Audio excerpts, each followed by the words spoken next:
बहुत समय पहले की बात है। एक देश में एक राजा राज करता था।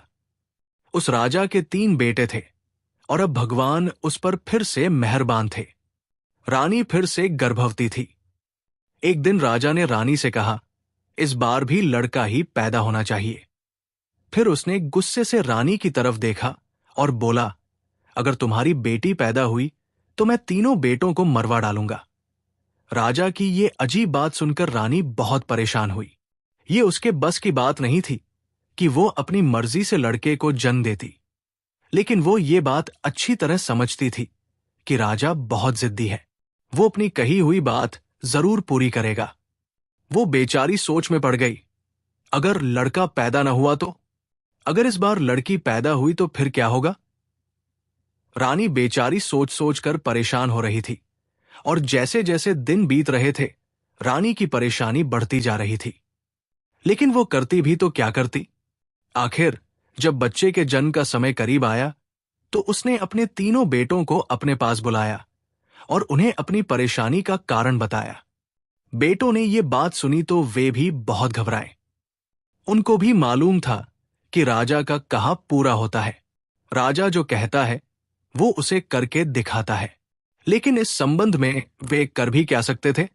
उनकी मां ने काफी सोच विचार करने के बाद अपने बेटों से कहा, अब सिर्फ एक ही उपाय है। वो उपाय क्या है मां? हमें भी बताओ। तीनों बेटे एक आवाज में पूछने लगे। इस पर रानी ने बताया, अब सिर्फ एक ही उपाय है कि तुम तीनों शहर से निकलकर जंगल में चले जाओ और वहां किसी ऐसी जगह छिपकर बैठ जाओ जहां से मेरा महल दिखाई देता रहे। अगर मेरे यहां लड़की पैदा हुई तो मैं महल पर काला कपड़ा लहरा दूंगी। तुम उसे देखकर समझ जाना कि लड़की पैदा हुई है और यहां भूले से भी कभी लौटकर ना आना। और अगर लड़का पैदा हुआ तो मैं लाल रंग का कपड़ा लहरा दूंगी। तुम उसे देखकर समझ लेना कि तुम्हारा भाई पैदा हुआ है, तुम्हारा चौथा भाई, और फिर तुम वापस चले आना। मां का यह सुझाव बेटों को पसंद आया। जान बचाने का अब यही एक रास्ता था। वे बोले, हां मां, तुम ठीक कहती हो, हमें ऐसा ही करना चाहिए।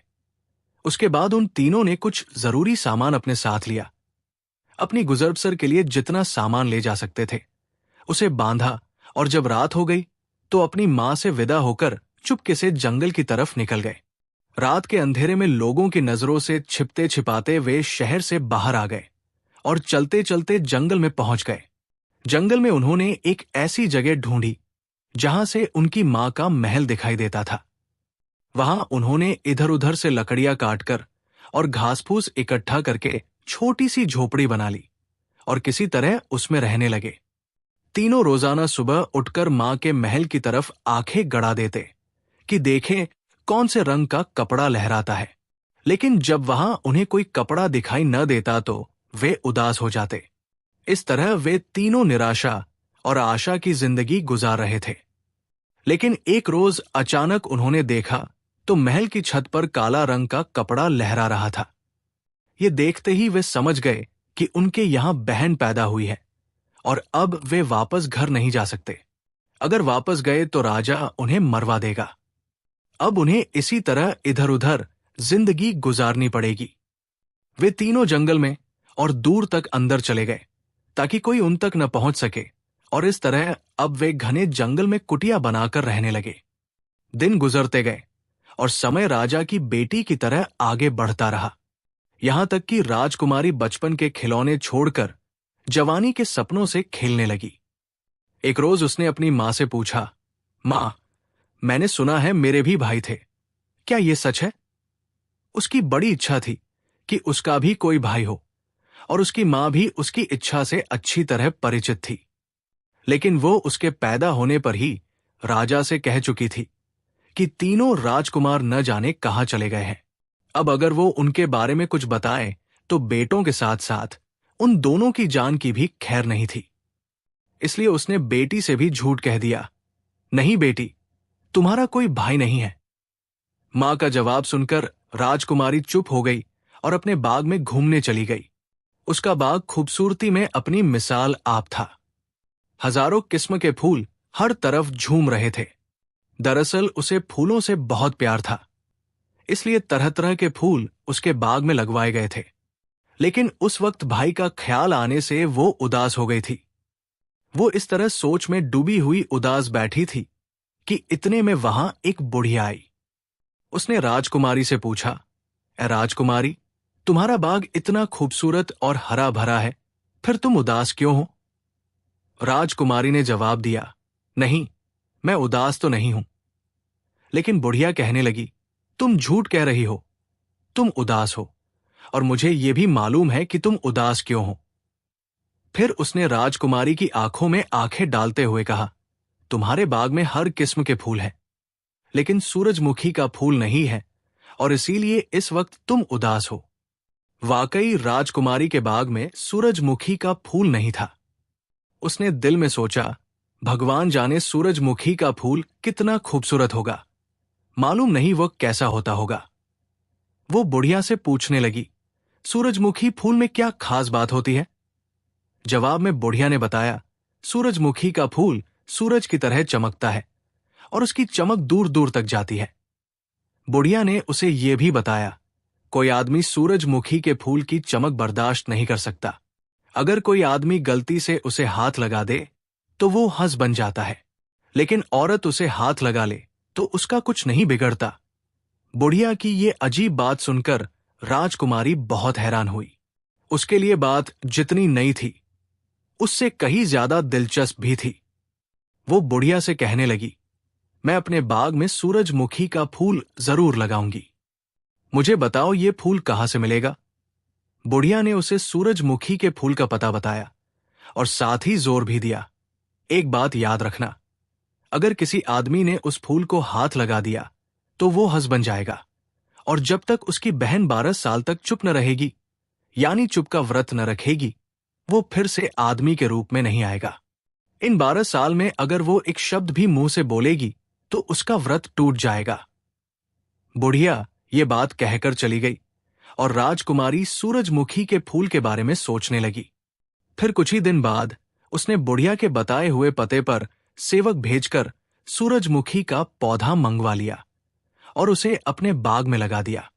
जब उस पौधे पर खूबसूरत फूल खिले तो उसके बाग की रौनक और भी बढ़ गई। राजकुमारी खुश थी कि अब कोई फूल ऐसा नहीं जो उसके बाग में न हो।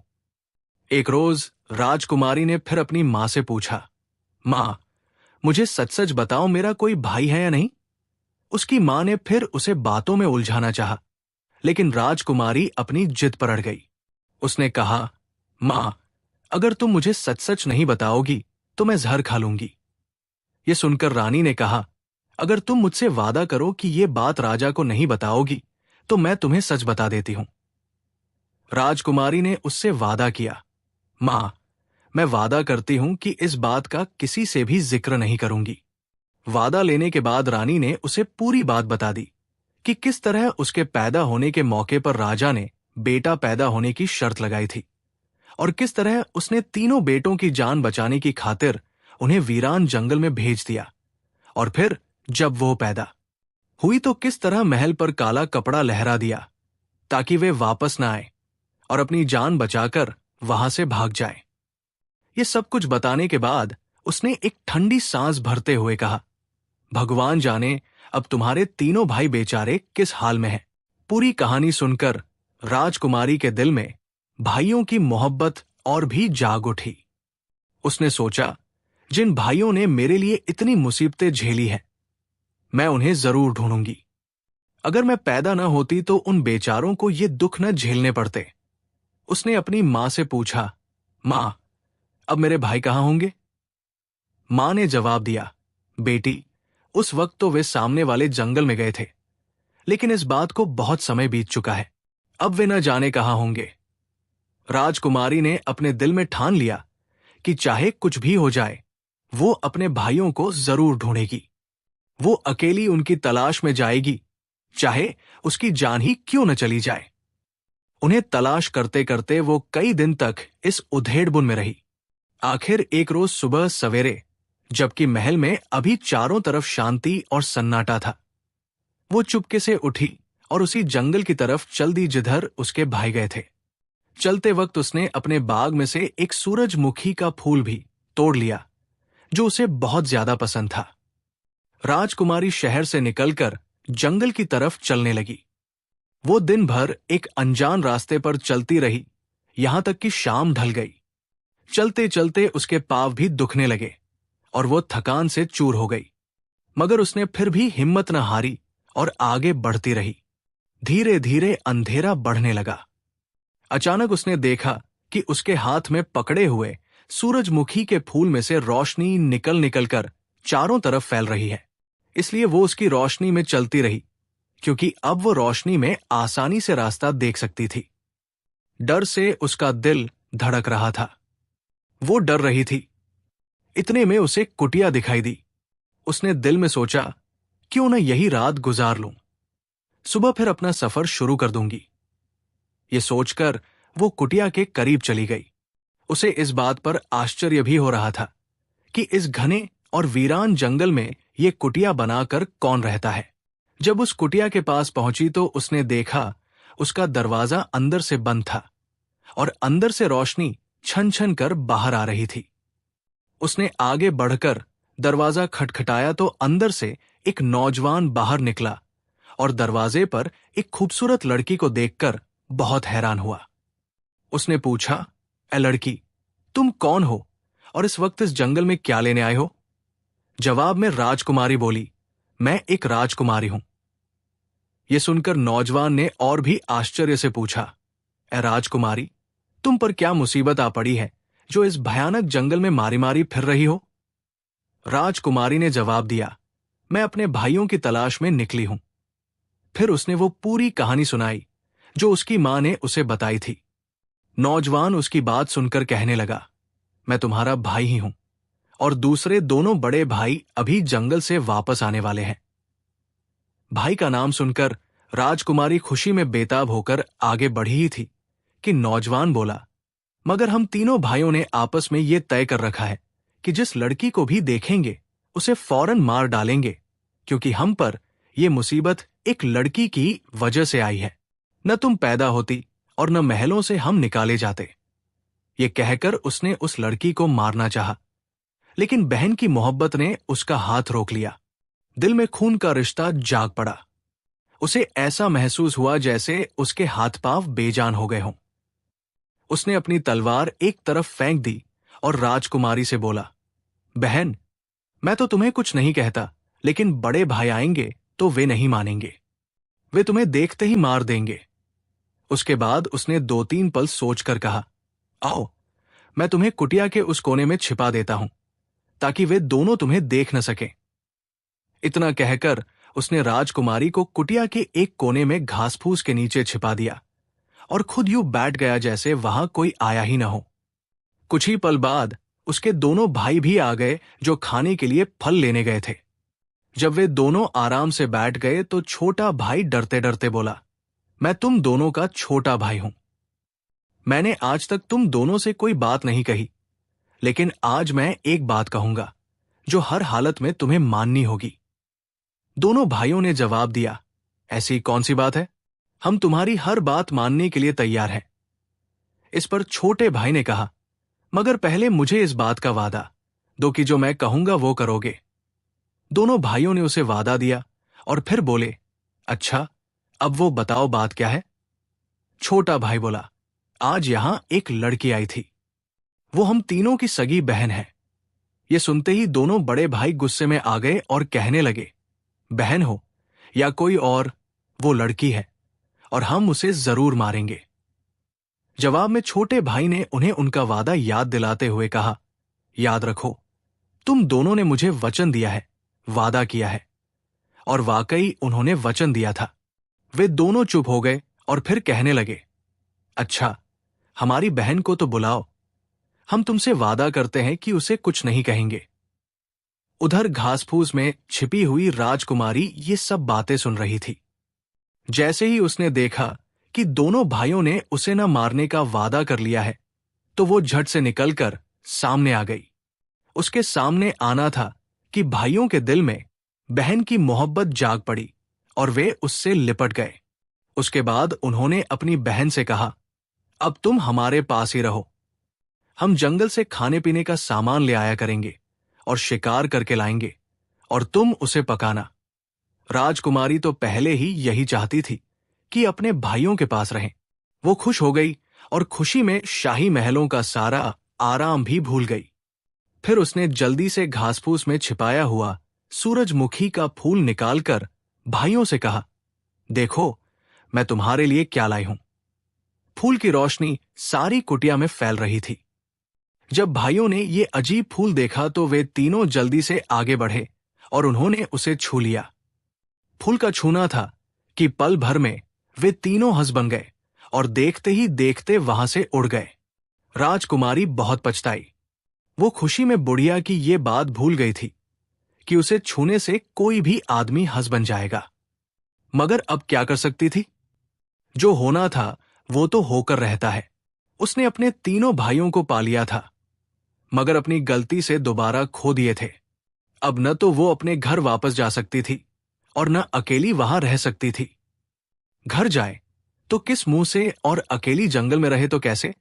अचानक उसे बुढ़िया की बात याद आ गई, जिसने उसे सूरजमुखी के फूल का पता दिया था और कहा था कि कोई आदमी फूल छूने से हंस बन जाए तो उसकी बहन 12 साल तक चुप का व्रत रखे। इस तरह वो दोबारा हंस से इंसान के रूप में आ जाएगा। ये बात याद आते ही उसने 12 साल का चुप व्रत रख लिया और उसी कुटिया में रहने लगी। राजकुमारी रोजाना जंगल में घूम-घाम कर अपने लिए थोड़ी बहुत फल ले आती और उसे खाकर पेट भर लेती। उसके तीनों भाई हर रोज हंसों की शक्ल में वहां आते, कुछ देर इधर-उधर बैठते और अपनी बहन को देखकर दोबारा उड़ जाते। इस तरह समय और राजकुमारी की उम्र दोनों चुपचाप गुजर रहे थे। अब राजकुमारी को चुप व्रत रखे हुए कई साल गुजर चुके थे और 12 साल पूरे होने में कुछ ही महीने बाकी थे। भगवान की कृपा ऐसी हुई कि एक रोज किसी दूसरे देश का राजा शिकार खेलते हुए भटक गया और रास्ता भूलकर चलता चलाता इधर आ निकला। शाम का वक्त था और वो थका हुआ भी था। उसने जब वहां एक कुटिया देखी तो दिल में सोचा, क्यों न रात यहां गुजार लूं, सुबह रास्ता तलाश कर लूंगा। वो अपने घोड़े से उतरा और आगे बढ़कर कुटिया का दरवाजा खटखटाया। कोई अंदर है तो दरवाजा खोले। उधर राजकुमारी बेचारी आवाज का जवाब नहीं दे सकती थी। अगर वो बोल पड़ती तो उसका 12 साल का व्रत टूट जाता। वो खामोशी से उठी और उठकर दरवाजा खोल दिया। जैसे ही उसने दरवाजा खोला, राजा अपने सामने एक सुंदर लड़की को देखकर हैरान रह गया। उसके सपने में भी ये बात नहीं आ सकती थी कि जंगल में बनी हुई कुटिया में इतनी सुंदर लड़की रह रही होगी। कुछ पल के लिए तो उसकी समझ में कुछ भी ना आया। फिर उसने राजकुमारी से पूछा, तुम कौन हो और इस जंगल में क्या करती हो? लेकिन राजकुमारी ने उसके सवाल का कोई जवाब न दिया। वो चुपचाप खड़ी थी। ये देखकर राजा और भी ज्यादा हैरान हुआ और बोला, मैं रास्ता भटक गया हूं, क्या मैं यहां रात गुजार सकता हूं? राजकुमारी पहले की तरह इस बार भी चुप रही। वो बोले तो कैसे बोले? उधर राजा ने अपने दिल में सोचा, शायद ये लड़की मुझसे शर्मा रही है, इसलिए कहने लगा, ऐ लड़की, मुझसे डरो नहीं, मैं तुम्हें कुछ नहीं कहूंगा। जब इस बार भी राजकुमारी ने कोई जवाब न दिया तो राजा ने अपने दिल में सोचा, रात तो काट लूं, सुबह देखा जाएगा। उसने अपना घोड़ा एक तरफ बांध दिया और खुद कुटिया के कोने में लेट गया। वो थका हुआ तो था ही। जैसे ही लेटा उसे नींद आ गई। राजा का ख्याल था, हो सकता है इस लड़की के साथ कोई आदमी भी रहता हो, क्योंकि इस तरह जंगल में किसी अकेली लड़की का रहना एक असंभव बात थी। लेकिन जब सुबह हो गई और उसने देखा कि वहां कोई आदमी नहीं आया तो वो और भी हैरान हुआ। उसने राजकुमारी से कहा, तुम मेरे साथ चलो, यहां इस कुटिया में अपनी जवानी को क्यों खत्म कर रही हो? राजकुमारी ने अब भी उसकी बात का कोई जवाब नहीं दिया, लेकिन वो राजा की बात सुनकर बहुत घबराई। अगर बोलती है तो भाई हंस-हंस के ही रह जाएंगे, और अगर नहीं बोलती तो राजा उसे अपने साथ ले जाएगा। उसने दिल से कहा, अगर मेरे भाई फिर से इंसान के रूप में आ जाए तो मैं समझूंगी मुझे सब कुछ मिल गया। इसलिए वो चुप रही। उसे इस तरह चुप देखकर राजा बोला, मैं राजा हूं, मैं तुम्हें शानदार महलों में रखूंगा। मगर जवाब में तो एक ही चुप थी। जब वो इस बार भी न बोली तो राजा ने उसे जबरदस्ती अपने साथ घोड़े पर बिठा लिया। राजकुमारी मजबूर थी, न कुछ कह सकती थी और न कुछ कर सकती थी। लेकिन उसने एक काम किया, और वो ये कि चलते वक्त एक कपड़े में बहुत सा सूखा धनिया ले लिया, और जब राजा उसे अपने साथ लेकर चल दिया तो वो उससे आग बचाकर रास्ते में जगह जगह थोड़ा थोड़ा धनिया गिराती गई। राजा के ख्याल में भी ये बात नहीं आ सकती थी कि उसके साथ बैठी हुई लड़की रास्ते में धनिया गिराती जा रही है, और ये कि धनिया गिराने का मकसद क्या हो सकता है। उधर जब दूसरे रोज रोजाना की तरह राजकुमारी के तीनों भाई हंसों की शक्ल में आए तो उन्होंने देखा कि आज उनकी बहन वहां मौजूद नहीं थी। पहले तो वे इधर उधर देखते रहे, फिर कुटिया में जाकर झांका मगर वो भी खाली थी। तीनों सोचने लगे, शायद जंगल में कुछ खाने पीने के लिए गई होगी, और ये सोचकर वे उसका इंतजार करने लगे। लेकिन जब वे इंतजार करते करते थक गए और सुबह से शाम होने को आई तो वे बहुत परेशान हुए। उन्होंने उड़कर उसे जंगल में बहुत ढूंढा, और जब उसका कहीं कोई पता न चला तो उदास होकर वापस लौट गए। वे दूसरे रोज आए और उन्हें आज भी उदासी का सामना करना पड़ा। इस तरह अब वे रोजाना आते और अपनी बहन का इंतजार करते, उसे जंगल में ढूंढते, दूर दूर तक तलाश करते। लेकिन जब उनकी बहन उन्हें कहीं दिखाई न देती तो उनकी उदासी में और इजाफा हो जाता, और वे सोचते, अब क्या करें, बहन को कहाँ तलाश करें। भगवान जाने वो कहाँ चली गई।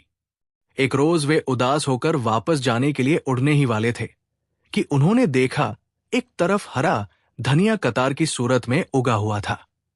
उगा हुआ ये धनिया कुटिया से शुरू होकर जंगल की तरफ चला गया था। ये देखकर एक भाई बोला, कहीं ऐसा तो नहीं कि हमारी बहन ने अपनी निशानी बताने के लिए उगाया हो। दूसरे भाइयों ने ये सुना तो बोले, हमारा भी यही ख्याल है, वरना इस जंगल में धनिया उगने का क्या मतलब। इसलिए वे तीनों उगे हुए धनिये की दिशा में उड़ने लगे। जिस रास्ते से राजकुमारी गई थी उस रास्ते के साथ साथ धनिया उगा हुआ था, और उसी धनिये को देख देखकर तीनों भाई उड़ते जा रहे थे।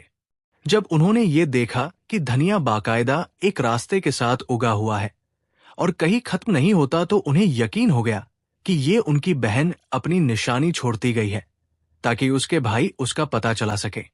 वे तीनों उड़ते रहे यहां तक कि एक शहर में पहुंच गए। शहर के बाहर एक महल से थोड़ी दूर सामने जाकर उगा हुआ धनिया खत्म हो गया था। उन्होंने सोचा, हो न हो हमारी बहन इसी महल में है, यकीनन उसे कोई जबरदस्ती उठा लाया है। उस महल के बिल्कुल सामने एक बहुत बड़ा पेड़ था। वे उस पर बैठ गए और इंतजार करने लगे कि अगर हमारी बहन इस महल में होगी तो कभी न कभी तो जरूर दिखाई देगी। उधर राजकुमारी के दिल में ख्याल आया कि हो सकता है मेरे भाई मेरी तलाश में उड़ते उड़ते इधर आ निकले। वो इसी ख्याल में महल की छत पर घूम रही थी कि अचानक उसने देखा सामने वाले बड़े पेड़ पर 3 हंस बैठे हुए थे। ये तो मेरे भाई मालूम होते हैं, उसके दिल ने गवाही दी। उसने जल्दी से अपना दुपट्टा सिर से उतारकर हवा में इस तरह लहराया जैसे उन्हें बुला रही हो। जैसे ही हंसों की नजर अपनी बहन पर पड़ी वे उड़कर महल की छत पर आ गए और अपनी बहन के कदमों में लौटने लगे। राजकुमारी ने तीनों भाइयों को गले से लगाया और जी भर के प्यार किया। फिर वो नीचे जाकर सच्चे मोतियों से भरी हुई थाली लाई और वे मोती अपने भाइयों के आगे रख दिए। तीनों हंसों को भूख तो लग ही रही थी। उन्होंने जी भर के मोती खाए, थोड़ी देर अपनी बहन के पास बैठे और फिर उड़ गए। अब ये उनका रोज का नियम बन गया था। वे रोजाना महल की छत पर आते जहां उनकी बहन बहुत पहले ही से सच्चे मोतियों से भरी हुई थाली लिए होती। तीनों मोती खाते और थोड़ी देर ठहरते और फिर उड़ जाते। दिन गुजरते गए। इस दौरान राजा ने बहुत कोशिश की कि किसी तरह राजकुमारी बोले, कोई बात करे, मगर उसने ज़बान से एक शब्द भी न निकाला। वो सारा दिन चुपचाप पड़ी रहती थी। राजा बड़ा परेशान था कि क्या करे, उसे कैसे बुलवाए, उसके न बोलने की क्या वजह है। अगर गूंगी है तो कुछ आवाज तो निकाल ही सकती है। उसने राजकुमारी को बुलवाने के लिए तरह तरह के जतन कर देखे, लेकिन सब बेकार। राजकुमारी को न बोलना था और न बोली। भला वो अपनी खुशी के लिए अपने भाइयों की जिंदगी कैसे बर्बाद कर सकती थी, जो सिर्फ उसी की गलती से हंस बन गए थे। और फिर अब तो 12 साल के चुप व्रत की अवधि पूरी होने में भी कुछ ही दिन बाकी रह गए थे। एक रोज एक दासी को इस बात का पता चला कि राजकुमारी रोजाना सच्चे मोतियों से भरी हुई थाली महल की छत पर क्यों ले जाती है। आखिर वो इनका क्या करती है? जरूर इसमें कोई राज है। यही देखने के लिए वो चुपचाप राजकुमारी के पीछे पीछे होली और महल की छत पर पहुंचकर एक तरफ छिप गई। उसने देखा कि महल की छत पर जाने के बाद राजकुमारी ने अपना दुपट्टा हवा में लहराया और इसके साथ ही सामने वाले पेड़ पर बैठे हुए 3 हंस उड़कर उसके पास आ गए। उसने हंसों को प्यार किया, फिर मोतियों से भरी हुई थाली उनके आगे रख दी और हंस मोती चुगने के बाद उड़ गए। दासी के लिए बात अनोखी भी थी और हैरान करने वाली भी। वो उसी वक्त भागी भागी राजा के पास गई और जो कुछ अपनी आंखों से देखा था वो सब कुछ कह सुनाया। उसके बाद वो हाथ जोड़कर बोली, महाराज, अगर इस दासी की गुस्ताखी माफ की जाए तो एक बात कहूं। राजा बोला, हाँ जरूर कहो वो बात। इस पर दासी कहने लगी, महाराज, इस दासी का ख्याल तो यह है कि राजकुमारी कोई औरत नहीं बल्कि कोई राक्षस है जिसने औरत का रूप बदला हुआ है, इसीलिए उसके इशारे पर पक्षी भी आ जाते हैं। राजा खुद अपनी जगह बहुत हैरान था। उसकी समझ में नहीं आ रहा था कि यह बात कैसे संभव है। तो फिर क्या दासी झूठ बोल रही है? यह भी असंभव था। एक दासी की यह हिम्मत कैसे हो सकती है कि वो राजा के सामने झूठ बोले? उसने दासी से कहा, मैं जब तक ये सब कुछ अपनी आंखों से न देख लूं यकीन नहीं कर सकता। दासी ने हाथ जोड़कर कहा, महाराज, कल आप अपनी आंखों से देख सकते हैं। दूसरे रोज दासी राजकुमारी की ताक में रही और जैसे ही वो सच्चे मोतियों से भरी हुई थाली लेकर महल की छत पर जाने लगी, उसने राजा को खबर कर दी। इसलिए राजा दासी के साथ चुपचाप महल की छत पर पहुंच गया और वहां छिपकर एक तरफ बैठ गया। राजकुमारी ने रोजाना की तरह अपना दुपट्टा सिर से उतारकर हवा में लहराया। उसके साथ ही सामने पेड़ पर बैठे हुए 3 हंस उड़कर उसके पास आ गए। राजकुमारी ने पहले उन्हें गोद में लेकर प्यार किया और फिर मोतियों से भरी हुई थाली उनके आगे रख दी। हंसों ने मोती खाए और उसके बाद उड़ गए। राजा ये सारा नजारा देख देखकर हैरान था। दासी ने उसे जो कुछ बताया था वो शब्द दर शब्द सही था। उसने अपनी सारी जिंदगी में इतना अजीब और हैरान करने वाला वाकया कभी नहीं देखा था। उसके दिल में ये बात बैठ गई कि हो न हो, ये लड़की इंसान नहीं, जरूर कोई राक्षस है जिसने औरत का भेष भरा हुआ है। इसीलिए ये जंगल में अकेली रहती थी और ये तीनों हंस भी यकीनन राक्षस है जो हंसों का रूप धारे हुए हैं। उस रोज राजा ने राजकुमारी से इस बारे में पूछने की बहुत कोशिश की। वो इस राज को जानना चाहता था, लेकिन राजकुमारी को तो बोलना ही नहीं था, इसलिए उसने कोई जवाब न दिया। आखिर जब राजा तंग आ गया तो उसने कहा, अगर तुमने जुबान न खोली तो तुम्हें मार दिया जाएगा। मगर राजकुमारी पर इस धमकी का भी कोई असर न हुआ। वो पहले की तरह चुप रही। ये देखकर राजा को और भी गुस्सा आया। वो कुछ घबराया हुआ भी था। उसने सोचा, इस लड़की को मार देना चाहिए, कहीं ऐसा ना हो ये मेरे लिए या मेरी बादशाही के लिए कोई मुसीबत का कारण बन जाए। इसलिए अब उसके मारने की तरकीबें सोचने लगा। बहुत सोच विचार के बाद उसने मंत्री को हुक्म दिया, एक भूखा शेर लाया जाए और कल राजकुमारी को खुले मैदान में उसके आगे डाल दिया जाए। उसके साथ ही उसने मंत्री से यह भी कहा, इस संबंध में शहर भर में ऐलान कर दिया जाए कि हर शख्स आकर यह नजारा अपनी आंखों से देखे। मैं खुद भी ये तमाशा देखूंगा। राजा के हुक्म की देर थी। उसी वक्त शहर में ऐलान कर दिया गया और फिर दूसरे रोज तय समय पर लोग झुंड के झुंड मैदान में जमा होने लगे। खुले मैदान में राजकुमारी के हाथ पांव बांधकर उसे छोड़ दिया गया। उस वक्त वहां दर्शक बहुत ज्यादा संख्या में जमा थे। दूसरी तरफ तीनों हंस रोज की तरह आकर पेड़ पर बैठ गए और अपनी बहन का इंतजार करने लगे ताकि वो छत पर आए और उन्हें मोती खिलाए। लेकिन जब उन्हें इंतजार करते करते बहुत देर हो गई और उनकी बहन छत पर न आई, तो वे कुछ परेशान होकर सोचने लगे, पहले तो कभी ऐसा नहीं हुआ, कहीं ऐसा न हो हमारी बहन पर कोई मुसीबत आ गई हो। चलो चल के देखते हैं। वे तीनों पेड़ से उड़कर महल के ऊपर चक्कर लगाने लगे कि शायद कहीं राजकुमारी नजर आ जाए, मगर वो कहीं दिखाई न दी। जब वे वहां से निराश हो गए तो उड़ते उड़ते शहर का चक्कर लगाने लगे। अचानक उन्होंने देखा तो एक मैदान में बहुत सारे लोग जमा थे।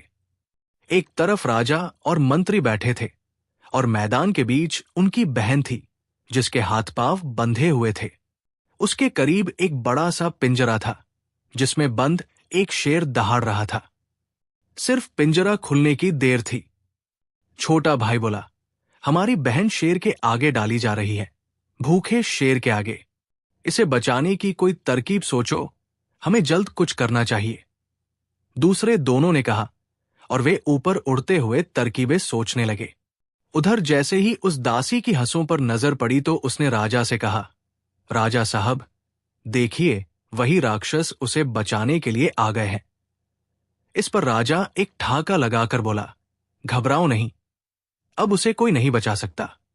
उसके साथ ही उसने हुक्म दिया, शेर का पिंजरा खोल दिया जाए। उसी वक्त शेर का पिंजरा खोल दिया गया और पिंजरा खुलते ही शेर दहाड़ता हुआ राजकुमारी की तरफ झपटा। लेकिन अभी कुछ ही कदम आगे बढ़ा था कि तीनों हंस बिजली की तेजी से शेर पर झपटे और पल भर में उसकी दोनों आंखें निकालकर उसे अंधा कर दिया। शेर दर्द के मारे दहाड़ने लगा और कुछ न दिखने के कारण इधर उधर भागने लगा, जिससे लोगों में भगदड़ मच गई। राजा ने जब ये नजारा देखा तो उसे पक्का यकीन हो गया कि यकीनन ये राजकुमारी और ये तीनों हंस राक्षस है। शेर को दोबारा पिंजरे में बंद करके राजकुमारी को महल में पहुंचा दिया गया। राजा ने एक बार फिर कोशिश की कि किसी तरह राजकुमारी कोई बात करे, लेकिन उसने एक शब्द तक जुबान से न निकाला। जब वो किसी तरह बात करने पर राजी न हुई तो राजा गुस्से में बोला, अच्छा, मैं कल देखूंगा तुझे राक्षस मौत से कैसे बचाते हैं। दूसरे रोज राजा के हुक्म से एक बहुत जहरीला सांप मंगवाया गया और सेवक से कहा गया, राजकुमारी को खुले मैदान में खंभे से बांधकर सांप छोड़ दिया जाए। उसके साथ ही राजा ने हुक्म भी दिया, आज भी शहर में ऐलान कर दिया जाए कि हर शख्स ये नजारा देखने के लिए आए। राजा के हुक्म के मुताबिक फिर शहर में ऐलान कर दिया गया और लोग तय समय पर खुले मैदान में जमा होने लगे। दूसरी तरफ उस रोज भी तीनों हंस महल के सामने वाले पेड़ पर आकर बैठ गए। उनका ख्याल था कि उनकी बहन की मुसीबत खत्म हो चुकी है, लेकिन जब वे इंतजार के बावजूद छत पर न आई तो उन्हें चिंता हुई। उन्होंने दिल में सोचा, कहीं ऐसा तो नहीं कि आज भी हमारी बहन किसी मुसीबत में फंसी हो। ये सोचकर वे तीनों पेड़ से उड़कर शहर का चक्कर लगाते हुए उसी मैदान के ऊपर पहुंचे तो उन्होंने देखा कल की तरह आज भी बहुत सारे लोग मैदान में इकट्ठे थे और बीच में एक खंभे के साथ उनकी बहन बंधी हुई थी और उसके पास ही एक टोकरी रखी हुई थी। उनका अंदेशा सही निकला था, उनकी बहन आज फिर मुसीबत में थी। वे तीनों वही हवा में चक्कर काटने लगे। जब सब लोग मैदान में जमा हो गए तो राजा ने हुक्म दिया, टोकरी पर से ढक्कन उठा दिया जाए। जैसे ही टोकरी पर से ढक्कन उठाया गया, एक बहुत जहरीला सांप फन फैलाकर बाहर निकल आया और धीरे धीरे राजकुमारी की तरफ बढ़ने लगा। उधर हंसों ने जब उसे आगे बढ़ते देखा तो उन्होंने बिना सोचे समझे उस पर टूट पड़े। किसी ने उसकी आंख पर चोंच मारी, किसी ने पूंछ को छलनी कर दिया और किसी ने सिर पर हमला कर दिया। इसी तरह देखते ही देखते सांप खून से लथपथ होकर तड़पने लगा और फिर तड़प तड़प कर वही जान दे दी। राजा, मंत्री, अमीर और दूसरे तमाम लोग ये नजारा देख रहे थे। हर शख्स अपनी जगह हैरान था कि ये किस्सा क्या है, ये तीन हंस कौन है, इस लड़की से इनका क्या संबंध है? ये अजीबोगरीब वाकया था जो किसी की समझ में नहीं आ रहा था। आखिर राजा के हुक्म से राजकुमारी को फिर महल में पहुंचा दिया गया और उसकी मौत का नया इंतजाम तैयार किया जाने लगा।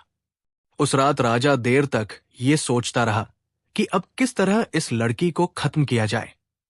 आखिर उसके दिमाग में एक तरकीब आई। उसने हुक्म दिया कि लोहे का एक खंभा बनाकर उसे आग में लाल किया जाए और फिर उसके साथ राजकुमारी को बांध दिया जाए। इस तरह वो खुद ब खुद जलकर मर जाएगी। राजा ये हुक्म देकर अपनी जगह खुश भी था और संतुष्ट भी कि इस बार उसकी तरकीब जरूर कामयाब होगी और राजकुमारी मौत के मुंह में चली जाएगी। दूसरी तरफ उस रोज भी तीनों हंस रोजाना की तरह महल के सामने पेड़ पर आकर बैठ गए और अपनी बहन के इंतजार में पल गिनने लगे ताकि वो महल की छत पर आकर अपना दुपट्टा लहराएं और वे उड़कर उसके पास पहुंच जाए। लेकिन जब उन्होंने देखा कि उनकी बहन आज फिर छत पर नहीं है तो वे समझ गए कि अभी हमारी बहन की मुसीबतें खत्म नहीं हुई। यकीनन वो आज किसी नई मुसीबत में फंसी है।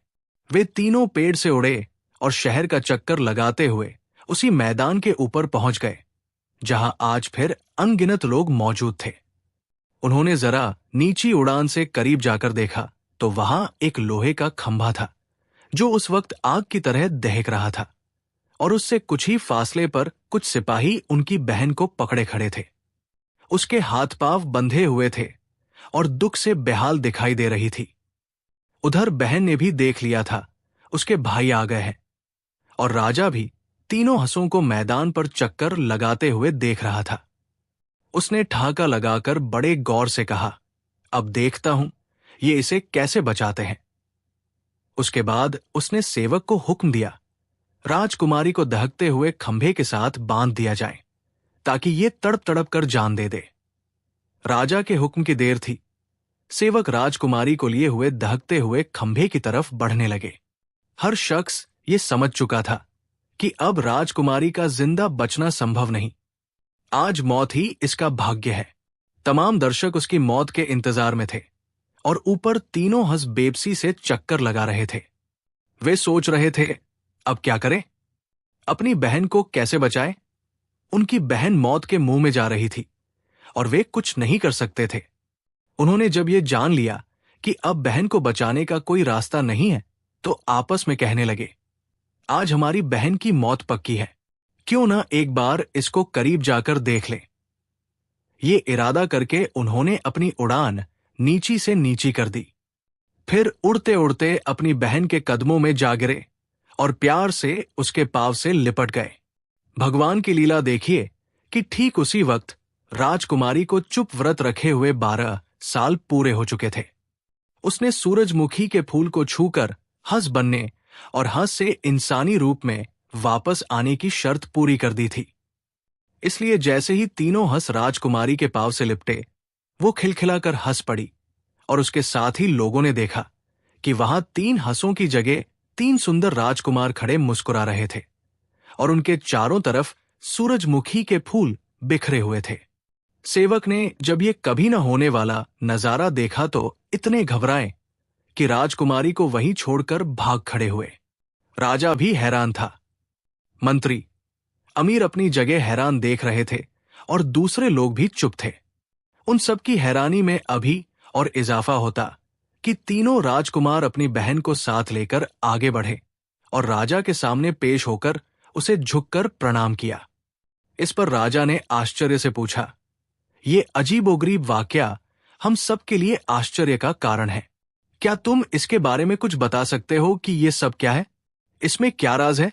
महाराज, बड़े राजकुमार ने कहना शुरू किया, हम तीनों एक देश के राजकुमार हैं और ये लड़की हमारी बहन है। इसके बाद उन्होंने शुरू से लेकर आखिर तक अपनी कहानी सुनाई कि किस तरह उनके पिता ने रानी से बेटा पैदा होने के लिए कहा और किस तरह उनकी मां ने उन्हें जंगल में भेजकर उनकी जान बचाई। फिर किस तरह उनकी बहन उन्हें तलाश करती हुई जंगल में आई और सूरजमुखी के फूल को छूने की वजह से वे तीनों हंस बन गए और किस तरह उन्हें इंसानी रूप में वापस लाने के लिए उनकी बहन ने 12 साल का चुप व्रत रखा। ये सब कुछ बताने के बाद उन्होंने कहा, और आज इस वक्त हमारी बहन के चुप व्रत को 12 साल पूरे हो गए थे। इसलिए वो बोल पड़ी और हम सब एक बार फिर इंसान के रूप में आपके सामने खड़े हैं। उनकी कहानी सुनकर सारी बात राजा की समझ में आ गई। उसे अब पता चला कि राजकुमारी बात क्यों नहीं करती थी और क्यों रोजाना हंसों को मोती खिलाती थी। वो बहुत खुश हुआ और तीनों राजकुमार और राजकुमारी को अपने साथ लेकर महल में आ गया। फिर उसने राजकुमारी से शादी करके उसे अपनी रानी बना लिया और तीनों राजकुमारों को शाही सम्मान के साथ दरबार में बिठाया। उसके साथ ही राजा ने अपने दूत भेजकर राजकुमारों के माता पिता को भी खबर दे दी कि तीनों राजकुमार और राजकुमारी जिंदा और सही सलामत है। कहते हैं कि उस वक्त से लोग हंसों से इसलिए प्यार करते हैं और उन्हें इसलिए सच्चे मोती खिलाते हैं कि कहीं ऐसा न हो ये भी किसी देश के राजकुमार हों और इनकी बहन ने 12 साल का चुप व्रत रखा हो।